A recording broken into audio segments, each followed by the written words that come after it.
אם גם אתם מנסים לזמן לעצמכם מציאות חדשה לחיים וזה פשוט לא הולך, זה כי אתם מפספסים דבר אחד קטן ביותר.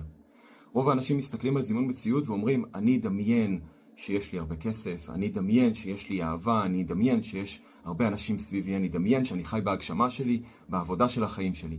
אבל הדבר הקטן, האחד הזה, שבאמת מזמן לחיים שלכם את המציאות הזאת, זה הרגש. אז מעכשיו, כשאתם מנסים לייצר לעצמכם מציאות חדשה, תתחילו באיך זה מרגיש בפנים. לא באיך נראה החשבון בנק שלי כשקיבלתי את הכסף, לא באיך אני יושב בכיסא שלי, במשרד חלומות שלי, לא באיך נראית אהבת חיי, אלא בהרגשה שיש לי באותו רגע ומיד אחרי. באיזה כיף זה לשבת במסעדה ולא להסתכל על החשבון לפני שמשלמים. באיזה כיף זה לחזור הביתה ולדעת שאהבת חיי מחכה לי בבית. באיזה כיף זה לקום בבוקר לעבודה שאני לא מרגיש כאילו אני עובד בה, אלא כי זה הגשמה שלי, זה החלום שלי, זה מה שתמיד רציתי לעשות כל יום, כל היום. כשתחברו להרגשה הזאת, קודם כל תדעו הרבה יותר טוב מה אתם רוצים, אבל גם המציאות שלכם תתחיל להיראות בהתאם. אוהב אתכם.